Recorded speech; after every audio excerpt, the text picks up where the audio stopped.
Jnanam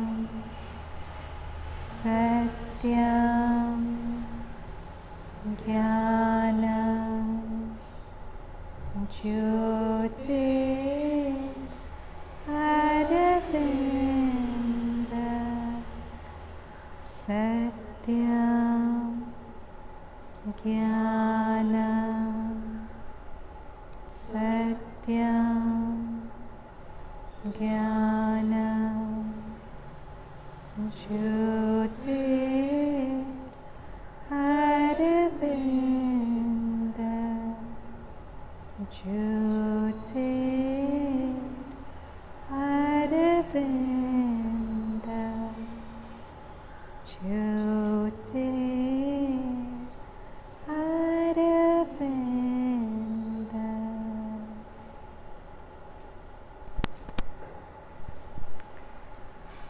So our topic today is moving from loneliness to solitude. So when do we feel lonely? How would you define a condition of loneliness? What is loneliness? When you miss somebody. When you miss somebody. When do you miss somebody? When you are, for instance, at the Samadhi or Matri Mandir or a beautiful place in nature, you are not likely to miss anyone, right? So when you are unhappy, when you are not enjoying your own company, you want somebody to come along and relieve you of the burden of your own company. Essentially, that is loneliness, right? When you don't want to be on your own. When do you not want to be on your own? When you're not happy in your own company. If you're happy in your own company, you don't miss anyone. Yeah, but sometimes you have a shared experience somewhere, or that person likes that thing that you're doing, then you miss that, but there's no pain there. That's not loneliness. You want to share, but loneliness is I'm not happy in myself and I want somebody else to come along and take away the burden of my unhappiness. Yeah, but that's different from missing. No, I'm asking what is loneliness. Yeah. So, I'm going to read you these words.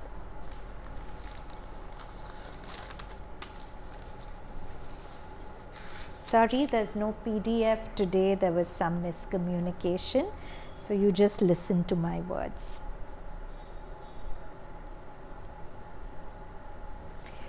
The piece is called Loneliness versus Solitude.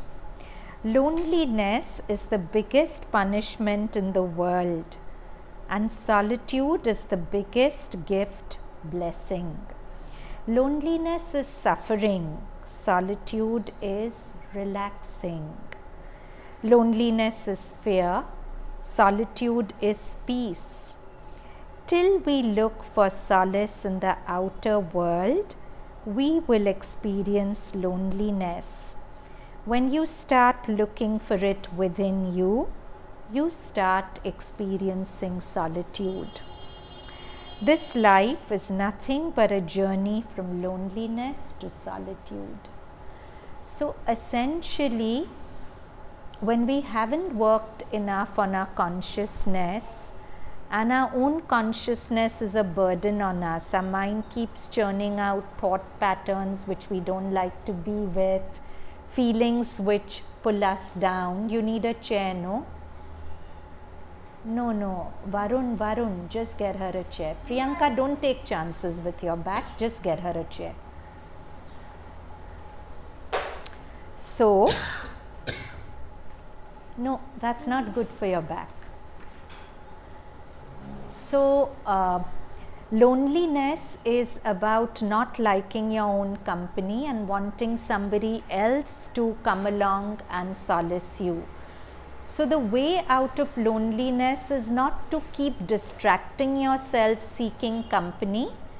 The way out of loneliness is to work on yourself so that you're happy with your own company.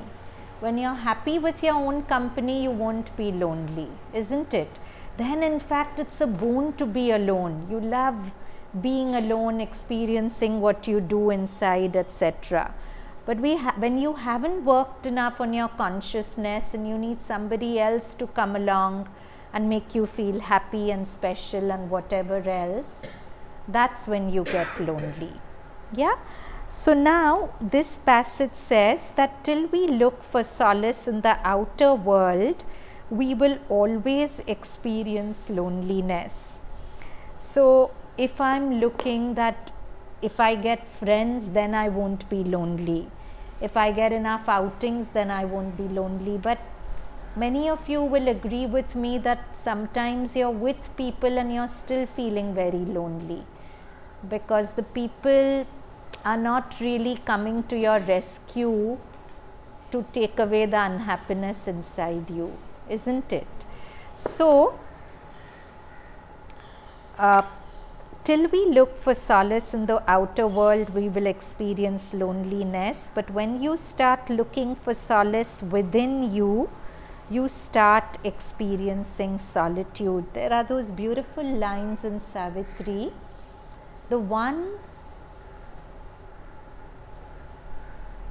who, I'm not verbatim, but to the effect, one who learns to live alone finds God. His lonely universe is their place of rendezvous. The one who learns to live alone with himself finds God. His lonely universe is their play where he goes on a date with God, that way. So now how do we look for solace inside? It says that when you look for solace outside, you're lonely. But when you look for solace inside, that's when you start finding solitude. So what are the ways you can look for solace within? One is, of course, the concept we did 2 classes back, or even last class, the concept of Bhadram. Most of your loneliness comes from feeling I'm not good enough, life's not good enough, thoughts about a lack, an emptiness, something that's missing. Those thoughts, when they come, you feel lonely, isn't it? But if you remember the concept of Bhadram, that this whole universe is a field of eternal good, where every experience is perfectly carved and designed to help you in your growth and help you in your path forward. And as Sri Aurobindo says, if you live with a constant background consciousness which has a sense of the divine power making for good in everything, then that's a big solace, right? That's a big solace inside towards any lack you feel, towards anything in your life where you feel you've been shortchanged, where life has not been fair to you, people have not been fair to you.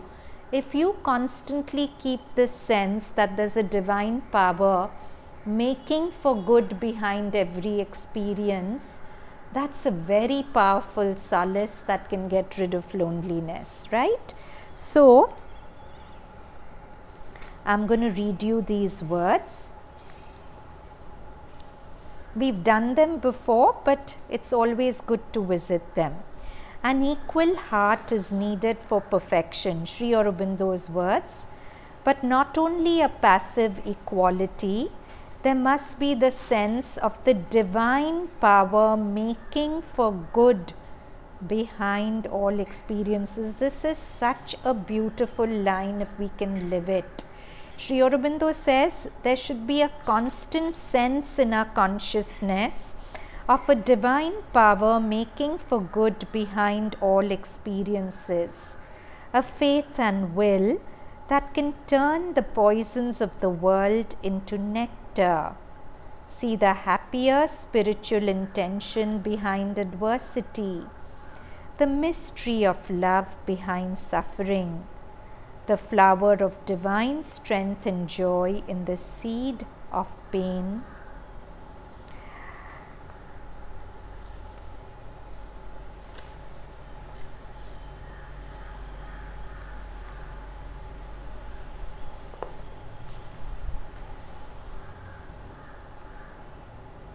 So again, Sri Aurobindo's words, The external appearance of the world is different. There falsehood, ignorance, evil and failure are predominant. However, behind the mask which frightens the child, the mother's face is hidden. Sri Aurobindo says that the external appearance of the world is different. To our seeing, there is falsehood, ignorance, evil and failure. However, all these are a mask, and behind the mask which frightens the child, each of us is the child, the mother's face is hidden. Inconscience, inertia and suffering are only sorcery. Sorcery is magic. It's just an appearance woven by the magic of God. That is why in the Veda, our normal consciousness is called night.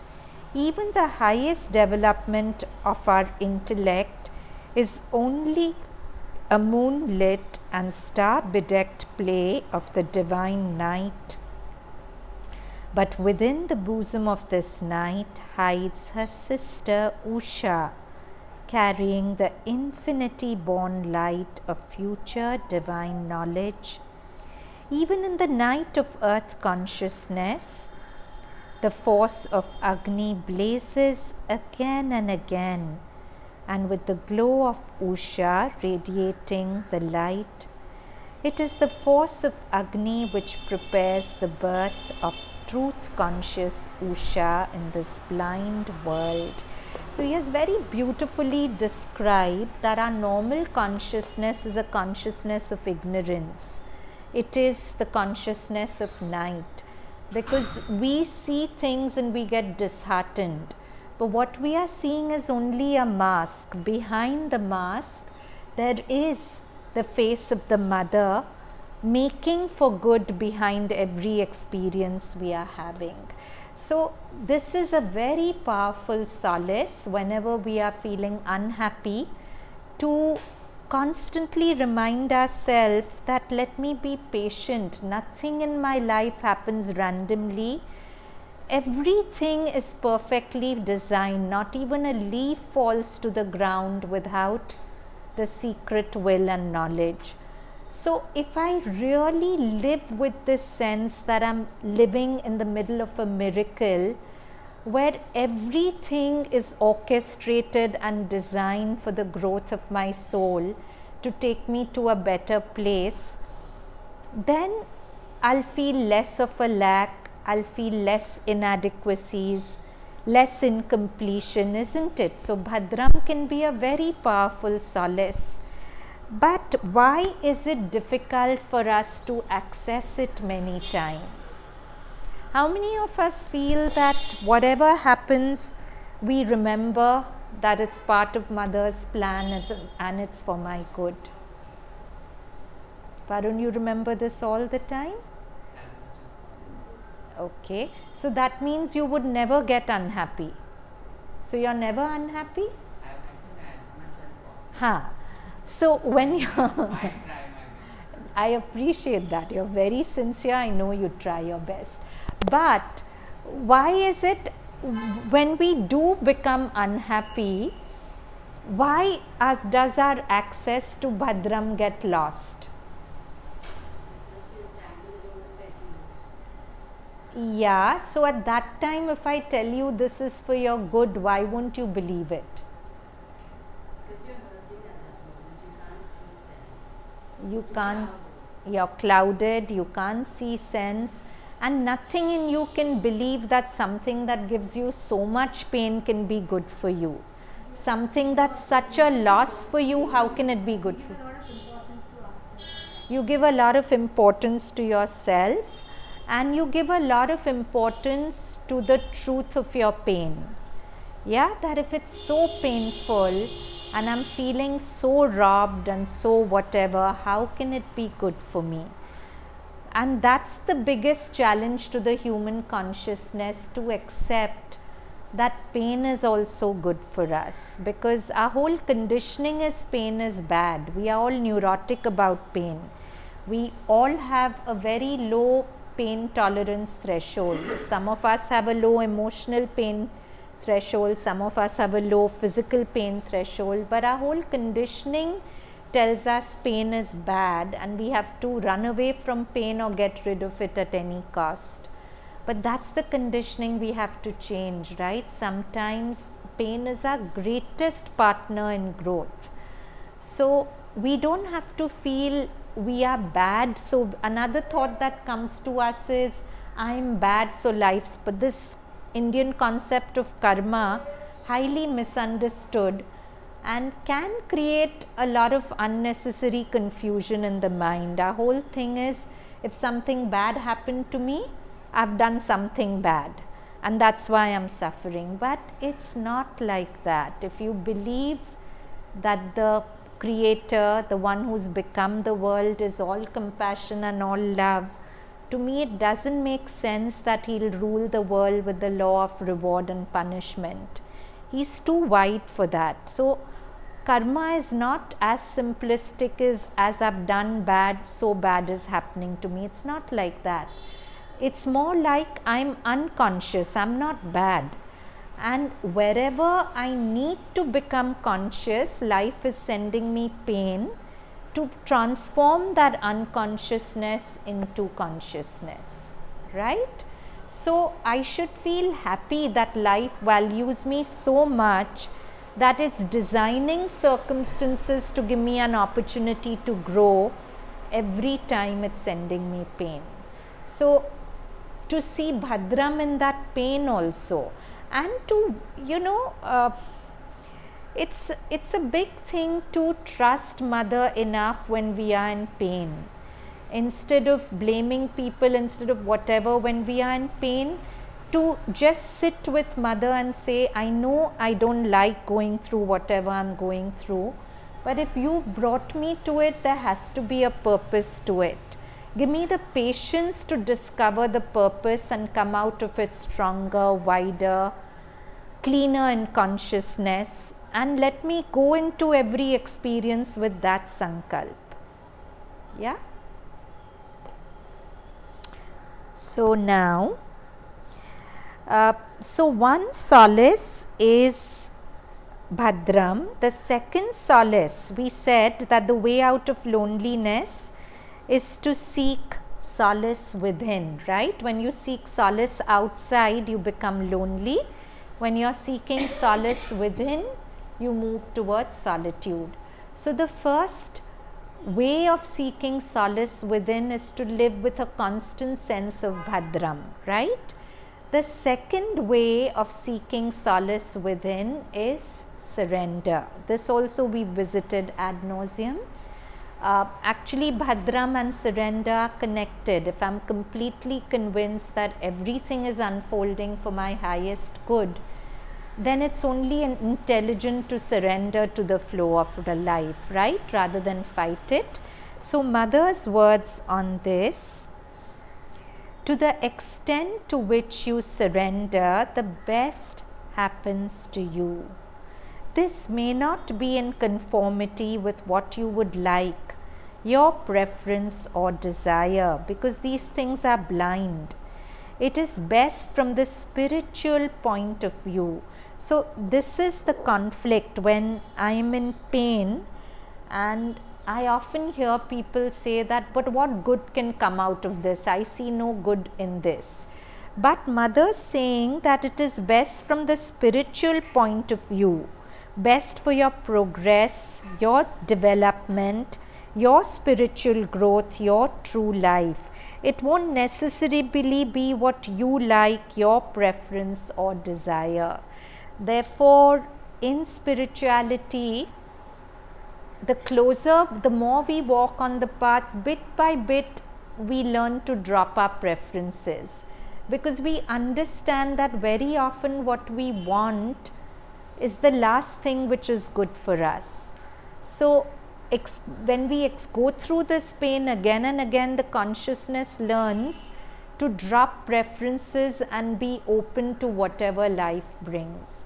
And that opening to whatever life brings is surrender, to live without preferences, not trying to control outcomes, not trying to control how people behave with me, how I'm received, just being in the moment and being free flowing and accepting whatever life brings you. Yeah? But that does not mean, in a sense, being stupid, because I was just having a conversation today with somebody who was telling me that she made an investment somewhere, which her first sentence was, I know I shouldn't have, but I was in surrender, so I made it. So I said, but what does that mean? You had a choice to make it or not, right? So she said, no, I was going with the flow, so I made it. So that is a little stupid, right? I mean, surrender doesn't mean you don't think. Yeah, so you have to draw a fine line between that. I mean, not just not using your mind, that's not surrender. Yeah.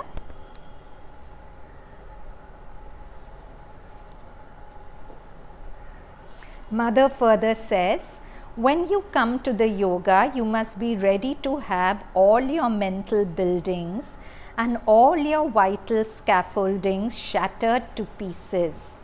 You must be prepared to be suspended in the air with nothing to support you except your faith. You will have to forget about your past self and its clingings altogether, to pluck it out of your consciousness and be born anew, free from every kind of bondage.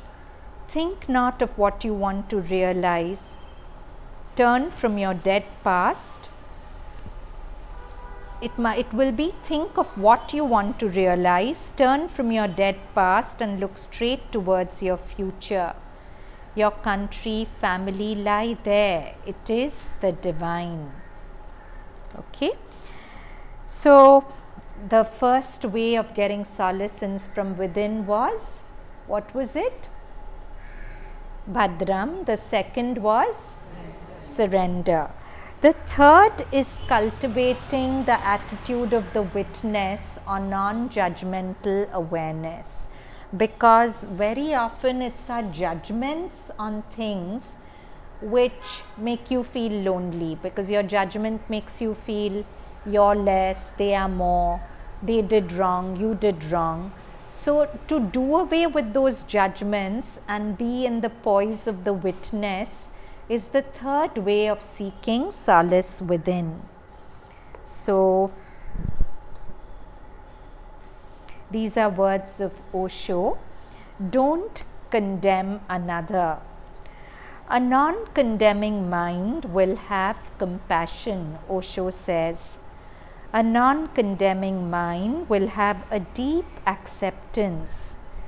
This sutra says that acceptance is transformation, because through acceptance, awareness becomes possible. Rejection leads to suppression, and that which is suppressed becomes powerful. It moves to your roots, to your unconscious deep down within you. And from the darkness of the unconscious, it becomes more powerful.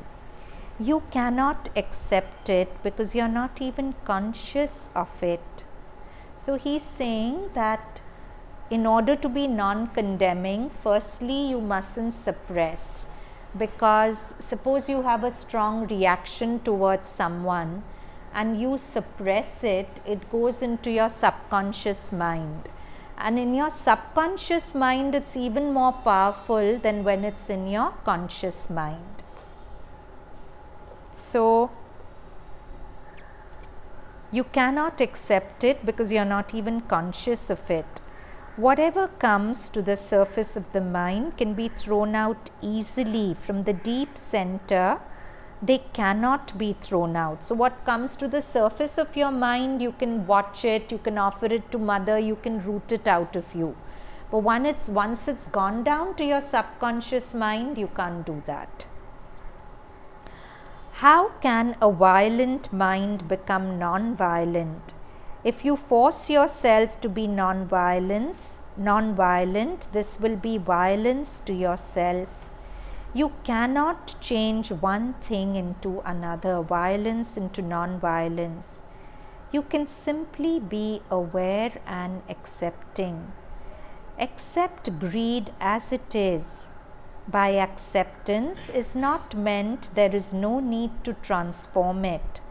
By acceptance is meant only that you accept the fact, the natural fact as it is. Then move in life knowing that greed, for instance, is there. This awareness will transform it, because knowingly you cannot be greedy. Knowingly you cannot be angry. So what he's saying is, when negative movements come up, greed or anger, just bring awareness to them. Don't condemn yourself. Whatever you resist will persist. If you say greed is bad, I must not feel it, I must not feel it, it will grow. It will come in from some back door or whatever. So instead, just be aware that greed is there, and the more you're aware that greed is there, naturally the greed won't control you, because when you're aware of it, you're not identified with it. It can control you when you're completely identified with it. But if you're aware of it, you start having the magical leverage to control it rather than it controlling you. Make sense?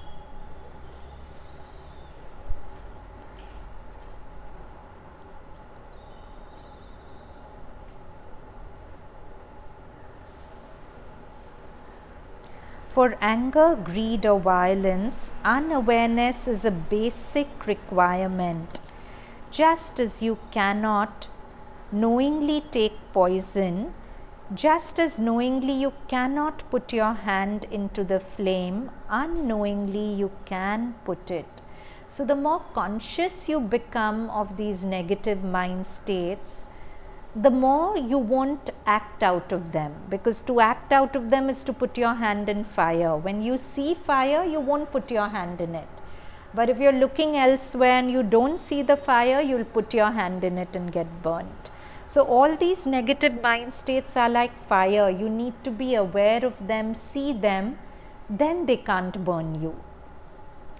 The more your knowingness grows, the more greed becomes a fire and anger becomes a poison. They simply become impossible without suppression. They disappear.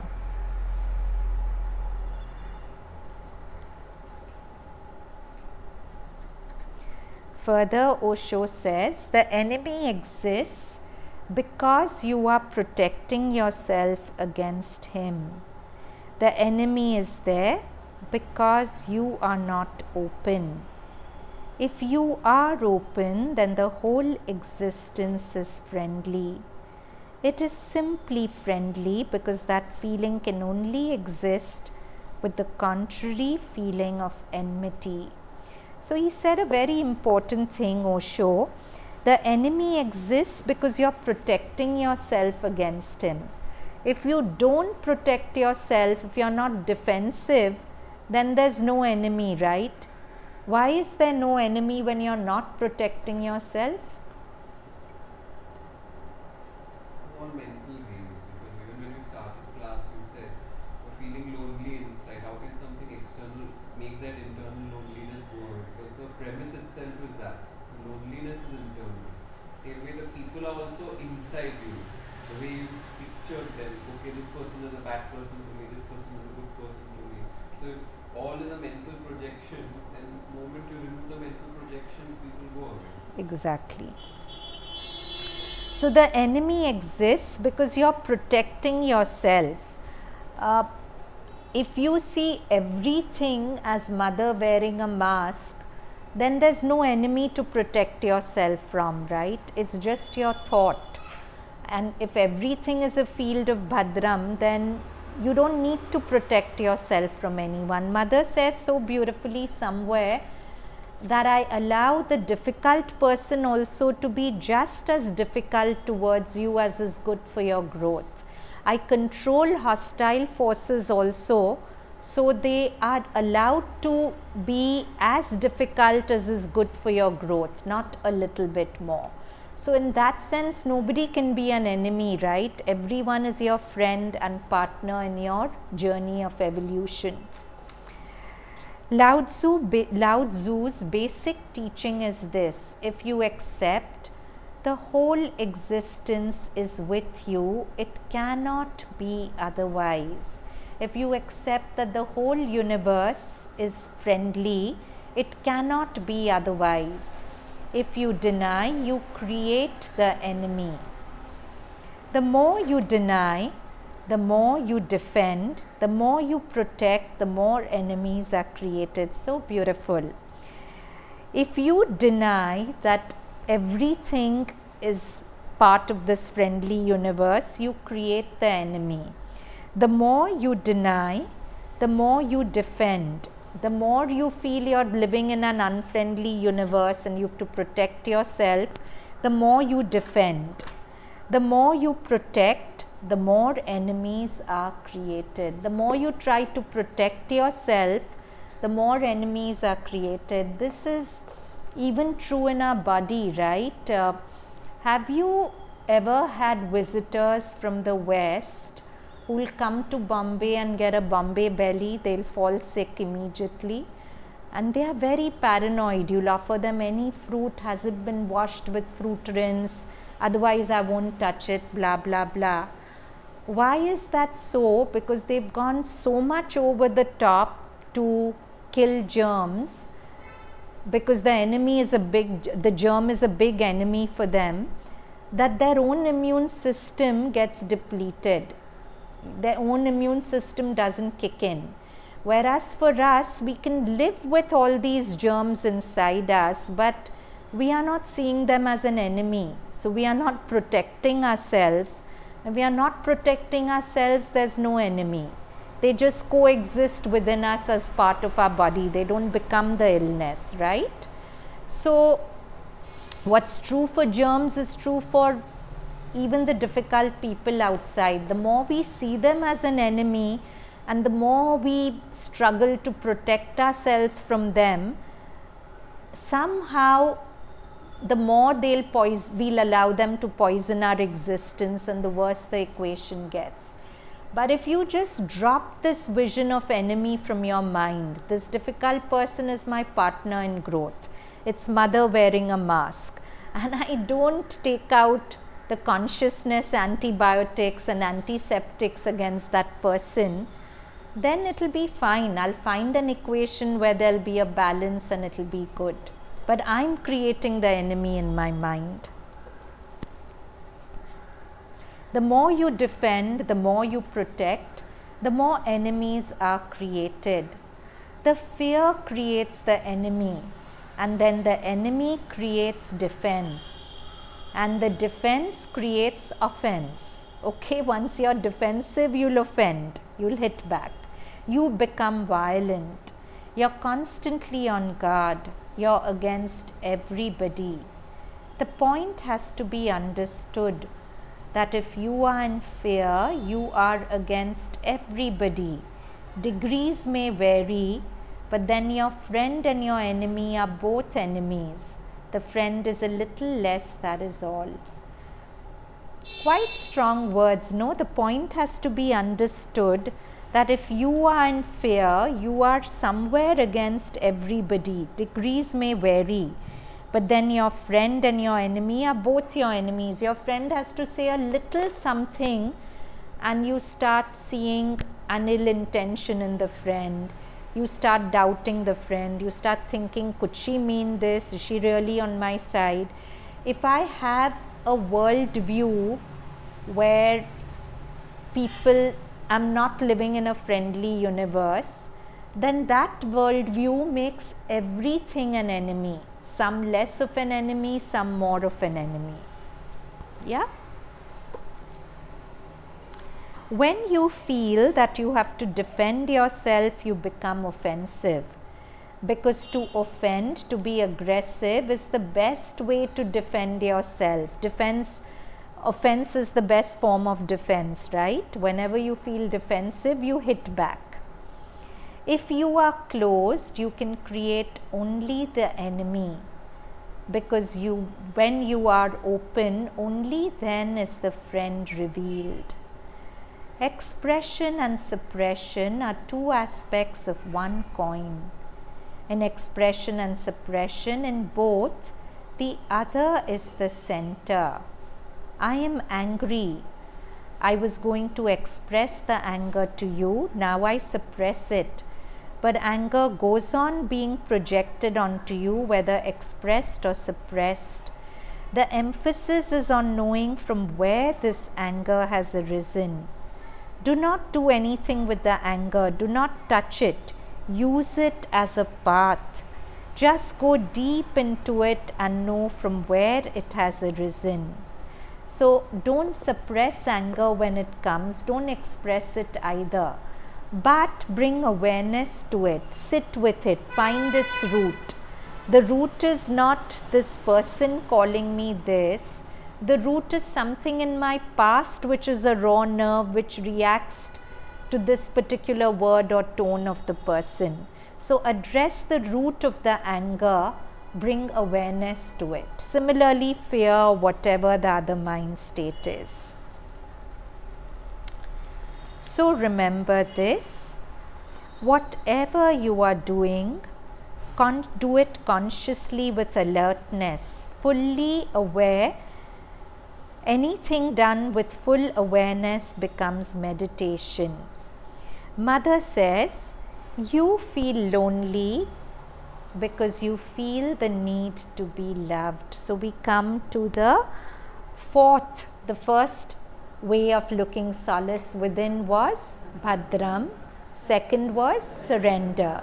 Third was non-judgmental awareness, witness. The fourth is tuning into the field of love, because Mother says it so beautifully. You feel lonely because you feel the need to be loved.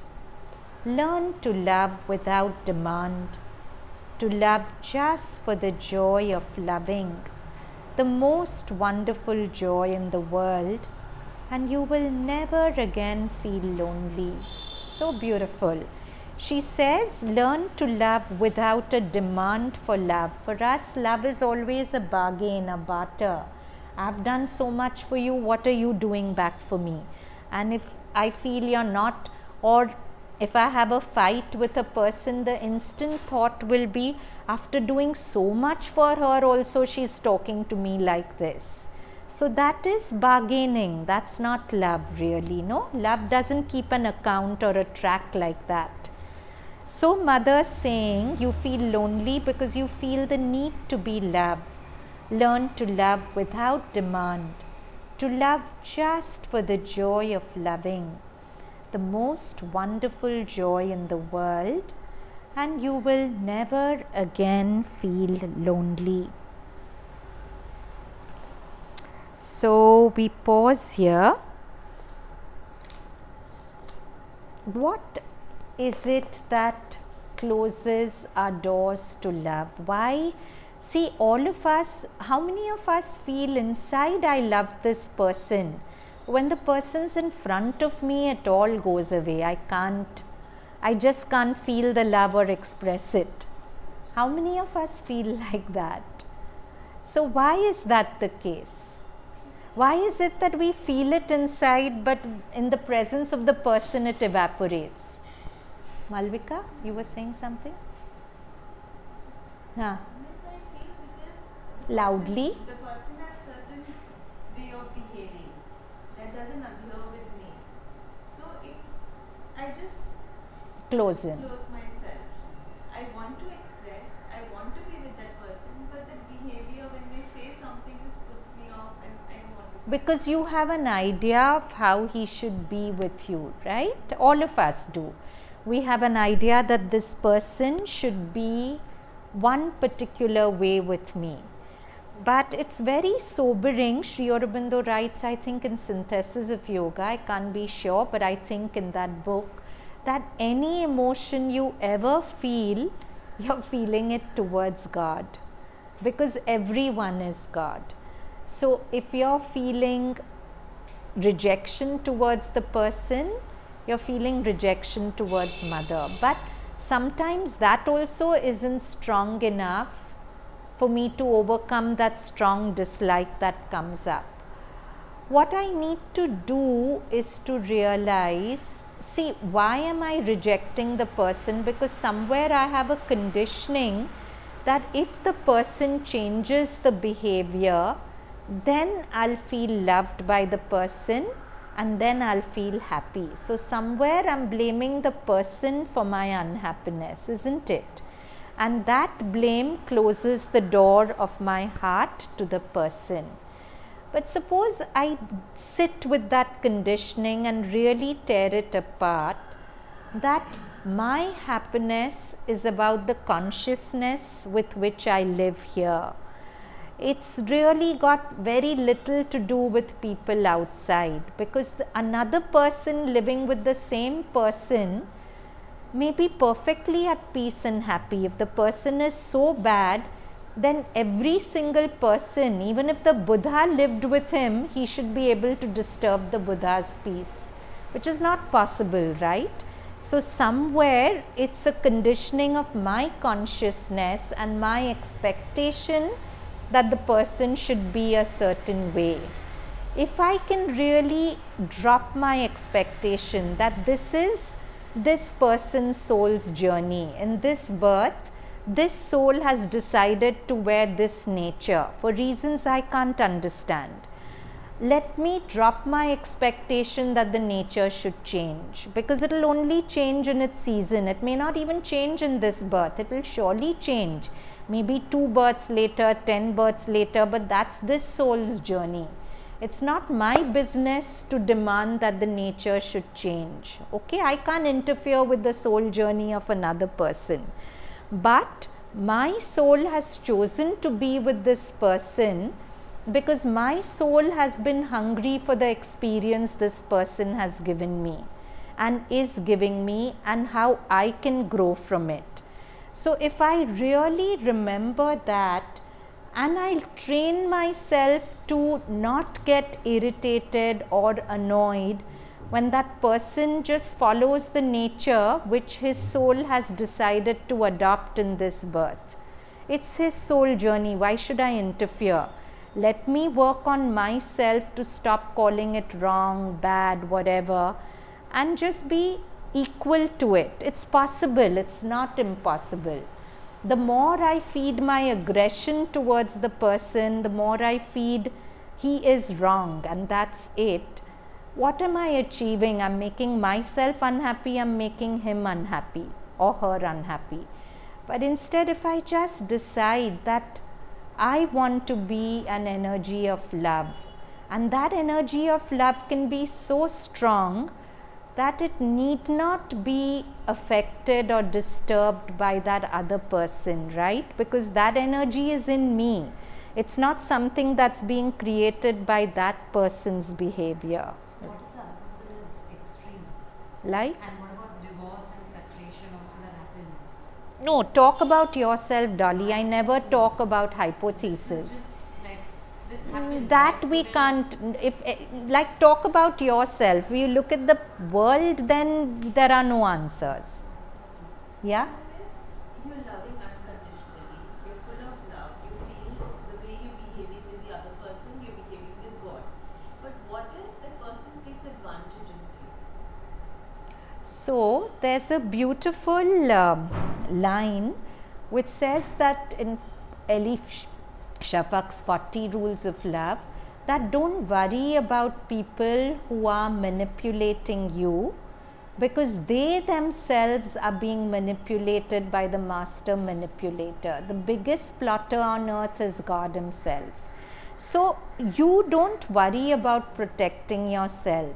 You surrender to the mother and she will protect you, and she can protect you far better than what you can protect yourself. So don't be defensive. Your defense lawyer is always the mother. You don't become your defense lawyer in arguments also. You state your point peacefully, but don't be hell-bent on defending yourself, protecting yourself. Leave that to mother. Or either justifying yourself. Yes. You don't need to do that. Stand You up. can state it once peacefully, but if you sense that it's not being received, drop it. Mother knows what you are, and that's what matters. What you are is finally between you and mother. Nobody else can judge you on that. Right? Sorry?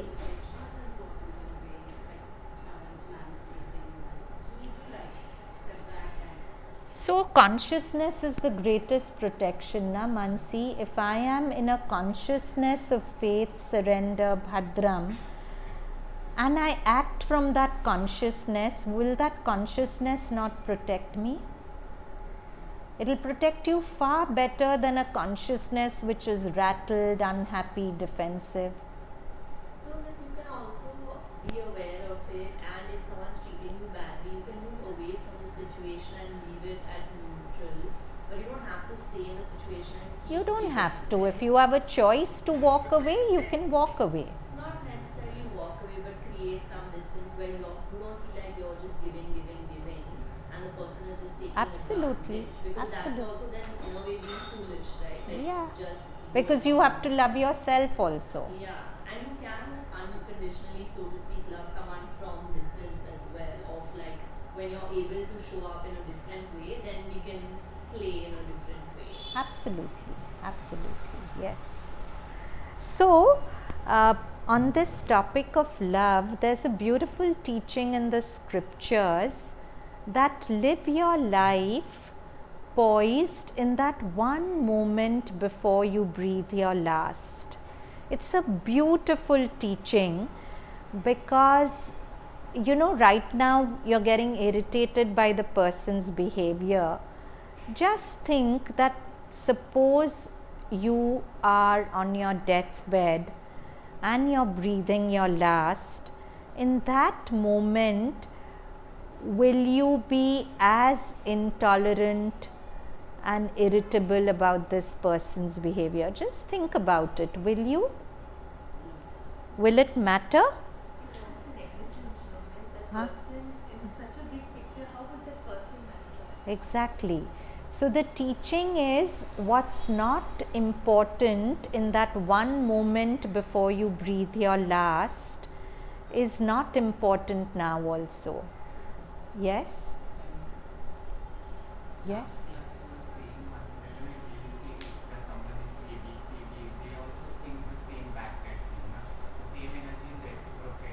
Right? And if you know the history of your worst enemy, you will have compassion for them. Right? Right? Yes? Yes? If we drop our judgment towards them, does that mean they might also drop their judgment? Very nice, Varun. If we drop, see, everyone is a mirror to us, right? We discussed that. So, every person in our life is mirroring something back to us. If we are full of judgments about them, they'll also be very judgmental about us. But if we really work on our consciousness to drop our judgmental nature towards them, it's quite possible they'll also be less judgmental towards us, because the whole universe just mirrors ourselves back to us, isn't it? So, live your life poised on that one moment before you breathe your last, and every time you're very disturbed by something, ask yourself, will it be very important in that one moment before I let out my last breath? If it won't be important then, why is it so important now? And secondly, there was a study done of terminally ill patients, and they were asked, if you could relive your life, what is it that you would change about your life? And most of like we feel that they will say, I would have liked to love better, I would have liked to do this better, that better. But that's not what majority answered. The majority said, I wish I had loved more. because that's the regret you have when you don't have enough breaths to love more. So death is a great awakener to waking up to love, because whenever you're closing the door of your heart to anyone, it's very sobering to think, do I want to die with a regret that I didn't love enough, that I could have loved better, that I could have loved more? I don't want to die with that regret, right? So it's always good to, while I have breath, whenever I'm closing my doors to somebody and not loving them, it's always wonderful to remind yourself that in my last few days or weeks, when I can't do much, will I have a regret that I should have loved more, I should have loved better? So let me live with a constant will that let me love more, let me give more. It doesn't matter whether the person receives it or not, because you love in a way remembering that the person is also mother. And beautifully in Synthesis of Yoga, Sri Aurobindo writes that whatever gift you give to whoever, give it to the God in that person. And however the outer form of that person may reject the gift or accept it, if you're giving it with devotion and sincere love, the God in that person will always accept it. So you don't do it to get appreciation, kickbacks from the person. Every kickback you want out of your giving finally comes only from God, right? And that's what you should do and give for. Okay, now we come to lines from Savitri. All music is only the sound of his laughter. All beauty is the smile of his passionate bliss. Our lives are his heartbeats. Our rapture, the bridal of Radha and Krishna. Our love is their kiss. And Sri Aurobindo says, the world will trouble you so long as any part of you belongs to the world. It is only if you belong entirely to the divine that you can become free. So beautiful. The world will trouble you so long as any part of you belongs to the world. Belonging to the world means having expectations from the world, wanting the world outside to fulfill you. It is only if you belong entirely to the divine that you can become free.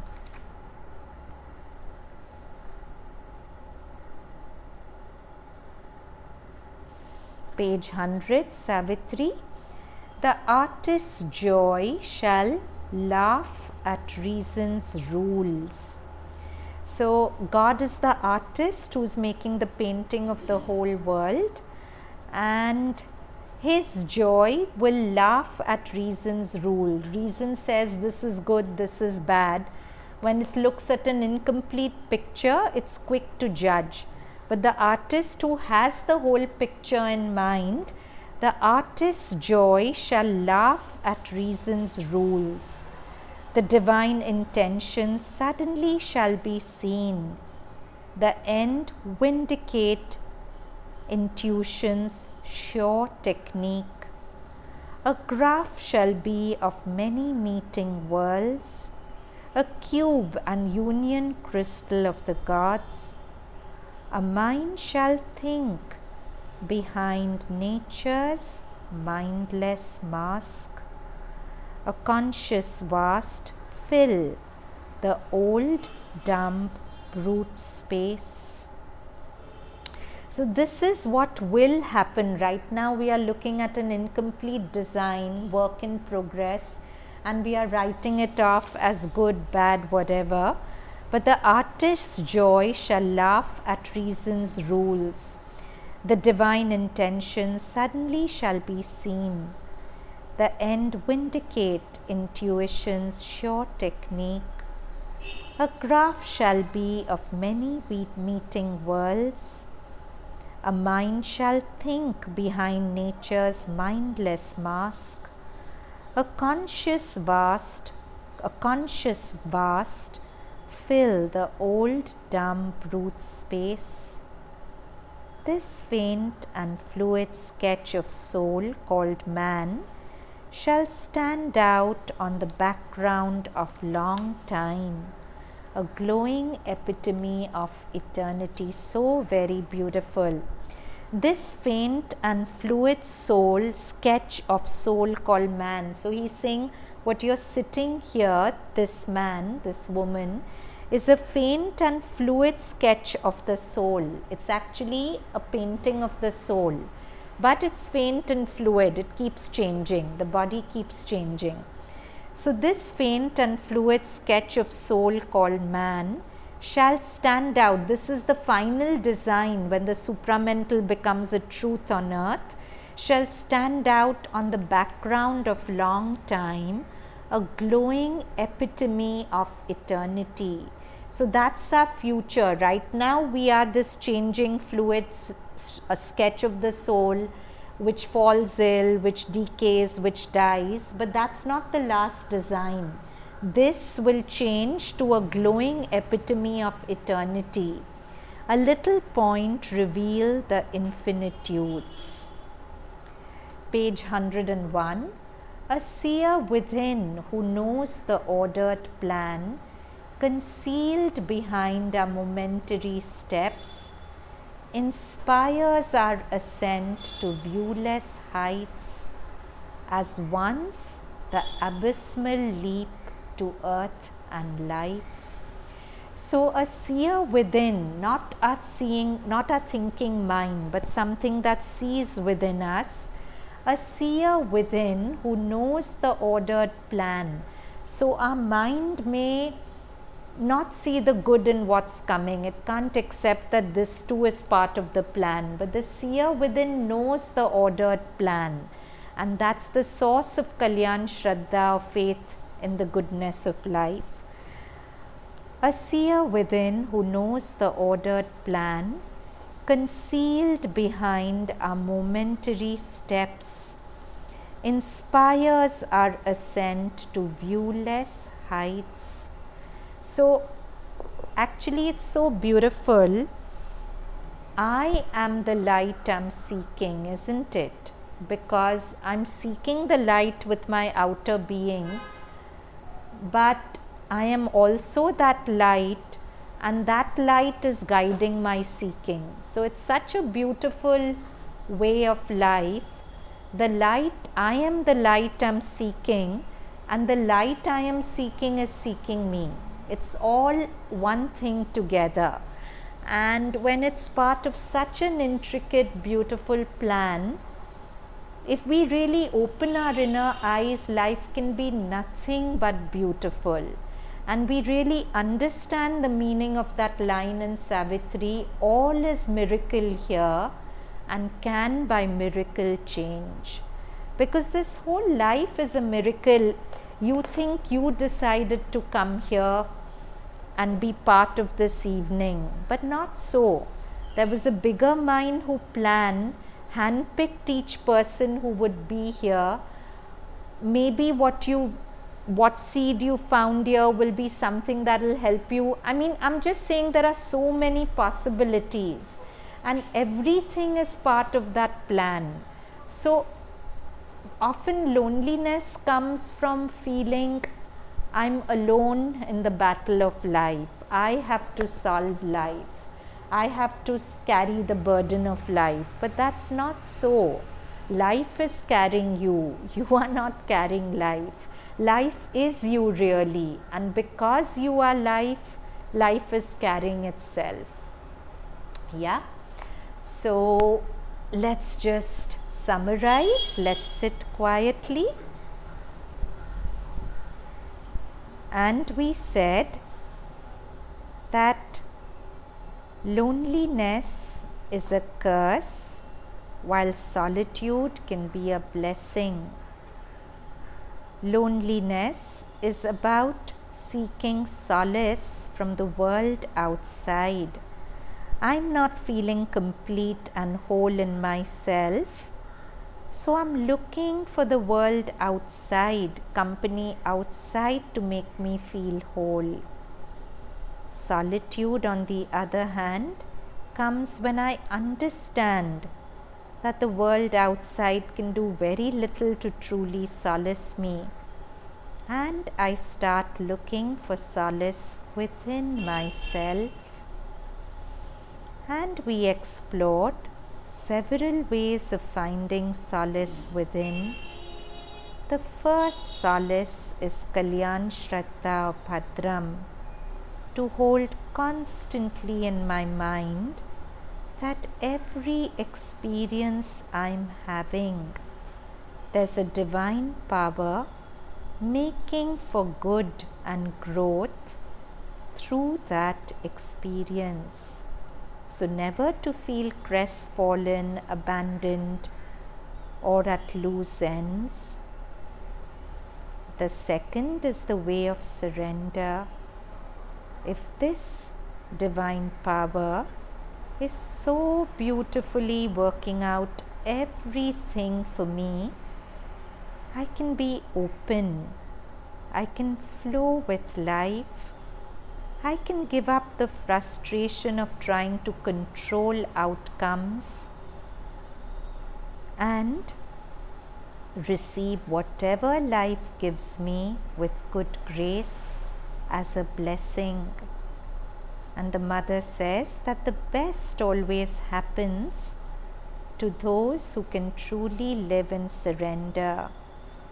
A best which may not be at once visible to their mental seeing, but a best which is always good for their spiritual growth. So surrender is the second way. The third way of seeking solace inside is non-judgmental awareness. To live ensconced in the faith that I live in a friendly universe where every force in the universe is fighting my battles along with me. So if that is so, I don't create enemies by looking for them. Even in the apparent hostility of the moment, my inner vision looks for the smile of the friend behind that hostility, because everything is the immutable mother smile wearing a mask. So I just smile and watch and drop my judgments about it, because to judge the reality of any person, I'm trying to judge the eternity that mother is.